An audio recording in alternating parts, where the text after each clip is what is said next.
And welcome to another episode of Experts Speak. I am Michael DeLon. Today I am talking with Titus Walker. And Titus, dude, thank you for spending some time with me on my podcast. Thank you so much for having me. I appreciate it. You are welcome. This is going to be a fun one, folks, because Titus does something I've never had anybody on my podcast doing, which he is involved in esports. And if you don't know what that is, hang around because it's going to be phenomenal. He runs a company, started this Ultimate End Gamers League about 8 or 9 years ago. It's amazing what he's doing. So if you know anything about gaming, I know a little bit just because I've got kids, right? But what Titus has done is he's built a community of gamers that's not tied to any specific game.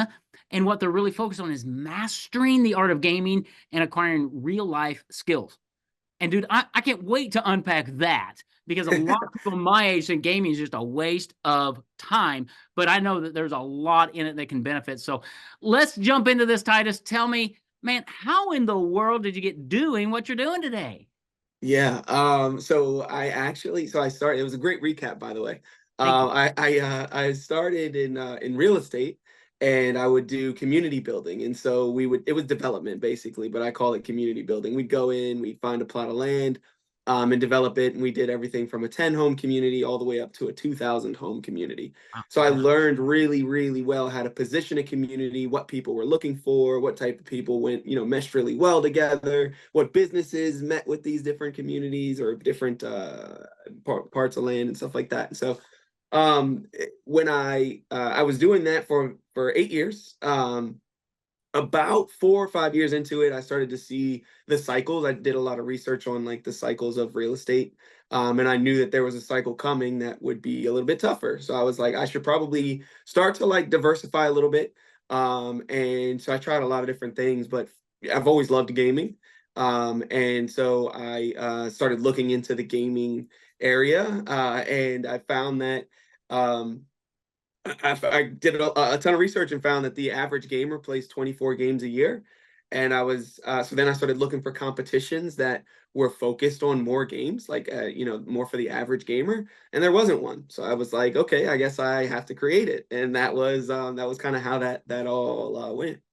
That's awesome. And there are lessons galore just in what you just shared, especially finding a need in the market and filling it. Yeah. Let's talk about that. So you found this void in the market, Yep. and you said, okay, let's fill this. All right, and just for us old folks in the audience, right? Help us understand gaming and esports. So I've heard of like Rocket League and Fortnite. Is that kind of what we're talking about? Yeah, yeah. So essentially in gaming period, you hear the individual games and then there's a competition. I'm going to play you. One of us is going to be the best Rocket League player, right? Or whatever the game is, Fortnite, Rocket League, whatever. That's how all competitions are run, period. Every single one of them, there's a single game. We play each other. We figure out who's the best at that game. Well, the problem with that I saw when I first created this was one, it didn't feed the average gamer. Like the average gamer is just not playing one game, so why wouldn't we have something that's for the average gamer? But thing number two was I thought of it like real estate, and it would be like if I in real estate was to build my house on someone else's land. Like I don't own the game. Therefore, if I build a community around the game, then the person that does own the game eventually can take it from me, right? Because if they decide to shut the game down, if they decide I'm no longer allowed to market that game or sell that, like whatever it is, it's completely up to them. So I'd be building my business based on their intellectual property, which just has never been a good business plan. So as I'm going through creating my business plan, I'm like, okay, I'm not going to do that. But I was watching and everyone else was doing that. And that was kind of the thing, especially 2019, 2020. It was like millions, hundreds of millions of billions of dollars being thrown around into gaming, where they all kind of followed that same blueprint. And that was probably one of the tougher times to really continue what I was doing because I knew it was right. I knew it was the right thing to do. But everybody else felt like if I just did it that way, then I could get this money. And so it was a time. All right, all right. We're gonna stop. There you go. So here's what you need to hear about what he just said. Number one, play in your own sandbox. Dude, I tell people all the time, so many business owners are playing in the Facebook sandbox or the LinkedIn sandbox, and they don't get what you understand is that they own those sandboxes. Get them on your turf, right? And so that's what you've done is you created your own sandbox per se, and they're yours. That's awesome. Number one. Number two, you looked at the competition. Everybody was going in one direction, and you were wise enough to go, okay, I'm going in an opposite direction. And so many times in business, that's all we do is we look at our peers and we go, well, they're doing it. I better do it too. No. Understand what your game plan is and have the guts to go the other direction. Kudos to you, Titus. Wow. I am so glad you're here because you are killing it, dude. All right. Thank you. So you created this community, you had this idea. How'd you get started? How'd you get launched? What I don't know anything about that space. So Yeah. So initially it felt like releasing an album. I created this concept of the gamer and how it's played, and the match itself, nobody does anything like it. So I researched the NBA, the NFL, the NHL, UFC. I'm big on research. You'll find that's a thing I do all the time. But I researched them all and how they were created, and I was like, okay, I'm really kind of creating my own sport within gaming, so I need to like develop it in a way that makes sense. The UFC kind of made the most sense because the UFC was actually developed off of Mortal Kombat, a game itself. I don't know if you know that. So, but in researching their business model, essentially the way they existed, they created a sport within all these different sports. You had wrestling already, you had jujitsu, you had boxing, you had all these different styles of fighting, and they said, what if we combine them all and determine who the best fighter is? Right. So we take all of these different styles and then we say you can do any of them, and then who's the best fighter, right?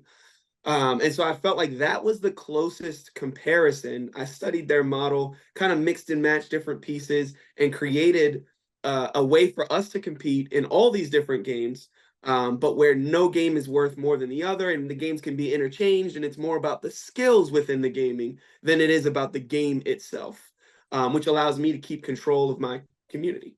got it. So if somebody's really, really good at Rocket League, right? And somebody else is really, really good at Fortnite. Now you created a platform or an area or a community where you can now go head to head in another game, let's say, or vice versa, and play that because the skills you learn in Fortnite are probably transferable to the other ones, but maybe you don't play it very much and you're going to get kicked until you figure some things out, right? I mean, is that kind of it? So yeah, exactly. I mean, essentially, all video games are expressing yourself digitally, expressing certain skills digitally. Like that's really all it is. You're essentially going into this digital environment, and you're either working like in fighting games, it's memorization, it's patterns, it's like because I have to be able to do these different things to be able to put out a combo. I have to understand exactly how far I need to be away from this person. That's spatial awareness. In shooting games, it's hand-eye coordination, it's a target tracking, precision, understanding your opponent and their movements. Like so, it's all just skills that you're gonna utilize in life at some point, but you're doing them in a digital environment, and so it's like honing in on different skills. So when you're playing Fortnite, all you're really doing is like you know what you're doing, but you can't necessarily define it, but you know that you are tracking this opponent, you're seeing where they're going, you're anticipating what their next move is going to be, and so we started to basically kind of compile what each game taught, what each genre taught: fighting games, sports games, shooting games, racing games, strategy games. And then we found a way to like not only like test them for those skills and see where they stand, but then translate that into that genre of games, so that if you're not a Fortnite player, you're a shooting game player, and then what style of shooting games fit your niche, and then how do those translate into like one thing in shooting games that require a lot of precision.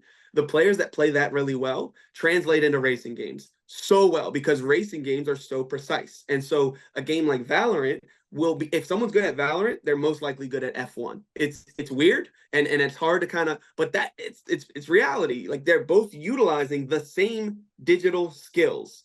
And so that's how we've kind of created this sport, if you will. that's very cool because what you just explained is what we call cross-pollination. It's Yes. exactly what you did from real estate into gaming is you took something you knew, you looked for something that's similar and you applied yourself. And I love what you're talking about is the skills that you utilize in gaming are the skills you utilize in life.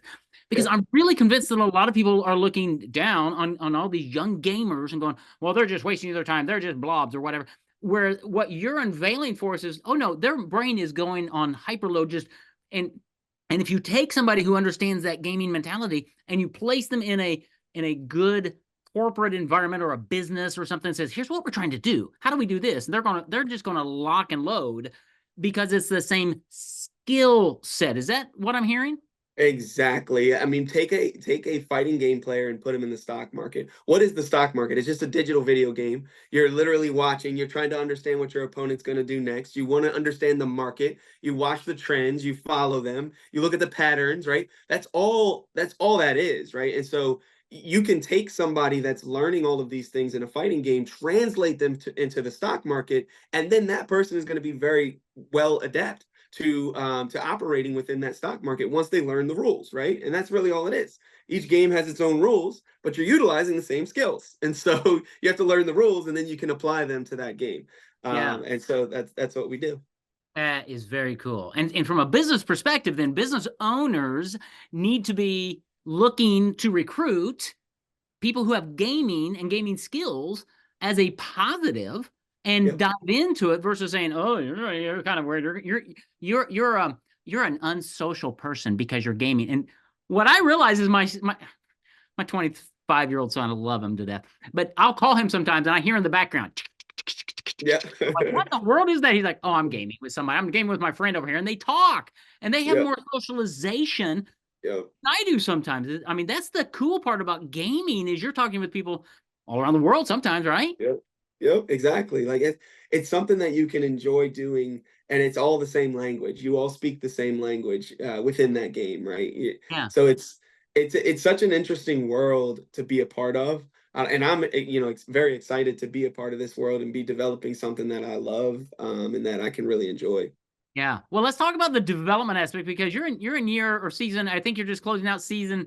You tell me 7 or 8. You're Season closing. season 8, closing out season 8, getting ready for season 9. All right, closing out season 8, and everybody thinks gaming is this just playground, right? Well, season 8 competition, and help me if I'm wrong. I saw the prize was you got like $100,000 on the line for Yeah, these people who are coming next year. It's a million little dollars. more than that. Talk about this. Yeah, next year is $1 million prize pool, and it's paid out in guarantee. So it's a salary for the players. So the players are making anywhere between $16,000 a year to $100,000 a year to just play video games, and they're pretty much they're all under contract as performance artists. So they're just entertaining the people that we've built a community around and an audience around. I love it. That is so crazy. Just Yeah. think about me. But we go to arenas to watch Yep. 22 guys play football or 10 Right. guys play basketball. And what you do is you put gamers in there and fill the arena and then do it online to do the same thing, right? Yeah, yeah. Essentially, I mean, it's always been it's always been the case that we're willing to kind of go into this coliseum and watch people play games. It's just different rules every time, you know. Like, this is just games in a digital environment, which is where we're headed. I mean, there's no way around that. We're talking to each other in the same room, but in completely different rooms across, Right. you know. So it's where we're headed, no matter what. But finding our way to that space where we can create something that is owned by the people for the people that everyone can kind of enjoy, and that's been my thought process right now. The way esports is set up, it's pretty much just owned by those looking to profit off of it wholly, and so it's Right. not really seen as a sport. In my opinion, I don't think it's a sport at all. I think it's just people playing video games right now, but my goal is to get it to where it becomes a sport. And I think about it like the NBA, the NFL, those are all sports because they don't own, like NBA doesn't own basketball. They Right. control basketball. So if they decide to change a rule and you can get 3 steps instead of 2, all of basketball will change along with that, right? And it's not to say they own it. It's not to say that, but they're the ones in control of it, right? And so and I think that is where, in order for gaming to get to that point, there has to be somebody that's controlling it and determining like the path forward. And that person has to be a person that really sees the vision of what gaming can be and how important it is, instead of somebody that's just looking to make a quick buck. Yeah. So you're going, dare I say, so in football, NFL, I think his name is Roger Goodall or something. He's the Yeah. NFL commissioner. Yep. You are going to become the esports commissioner, right? Yeah, in a sense, yeah, exactly. Yeah. I love it because you're not controlling, but you're influencing Yep. this whole world of esports and Yep. gaming and bringing it together. And I love, it's really fascinating. I never really put this all together, but it's like, and I'm not a big Marvel guy or whatever, but all the superheroes, right? You got Captain America, you got Superman, you got Hulk. They're all experts at what they do, Right. but you bring them all together and they're a better team. Yep. And that's kind of what you're doing here. So it would not surprise me in the 2030 Olympiad, we have esport gaming because Yep. of what you're doing and your vision for putting this thing together and building this community that's look, I assume it's worldwide, right? Because it's the Yeah. internet. Yeah. I mean, that's what we're headed towards. I mean, at the end of the day, they tried to do the Olympics. It failed miserably with gaming because they couldn't get the developers to look past the profit. In order for the big games to get involved, they needed, $100 million in licensing, right? Which again becomes the problem. Like, they'll only allow it to get so big before they have their hands out and they have people to pay. So it's really not like their fault, right? Like, that's why we can't make it about a game. We have to make it about gaming and gamers. That's the only way we succeed. You put the art before the commerce. So the art is gaming, right? The commerce is the business side. The gaming has to come first, or else you end up in a situation where it's all for profit and you don't have a sport. Absolutely. Boy, that plays out in business as well. If you try to Yep. lead with getting the money, you're not going to get there. But when you lead with service, in this case, Yep. you're going to get the crowd, and people are going to follow and do some really cool things. Exactly. Titus, man, I'm super impressed. Way to go. You and I'm sure I could go on for another 15, 20, 30 minutes just asking you all kinds of questions. But let's pause and help my audience understand. I mean, how do old folks like me, dude, how do we start getting into this world? How do we find out more about you and the competitions you've got going on and all that? What are some of our next steps? Absolutely. Yeah. So you can follow us on all social media at UEL Esports. We're on everything. You can watch it. We have a match every Thursday, Friday, Saturday, Sunday. We actually we right now we're in playoffs. So you can follow us on all social media. You can go to our website, uelesports.com. And yeah, I mean, keep up. It's free to join. So if you have kids, grandkids that are interested in participating, they can absolutely do so. We're doing competitions. We just launched a UEL education platform where we're going to be teaching kind of that real life skills. So there's a lot, just follow us on social media and you can get all the information and keep up. I love it. UEL Esports. That's Ultimate End Gamers In League. Gamers League. Ultimate Yep. In Gamers League. UELesports.com. I'm going to have that in the show notes. Yeah. End gamer. So end gamer is a word we own, and it's like essentially the end gamer. When you get to the end of a game in a video game, it unlocks every part of that game. So the end gamer is the person that's mastered the game, and so now they've unlocked all parts of it, and now they can really compete. So it's a word that our gamers love it, our community loves it, and if you're an end gamer, you're like top of the line gamer. I love that. He's coined his own name and he hopefully has trademarked it and he's got Yes, the I have. because Yes, that I is have. so important. So well done, Titus. You are a man way ahead of your time and Thank you. love what you're doing here. So thank you for being my guest. Thanks for the passion you bring to this and for the vision that you have to really bring gaming and gamers to the forefront. The profit's going to follow. That's no big deal. But you're actually going to influence and change millions of lives by doing what you're doing, dude. Thank you. That's the goal. Thank you.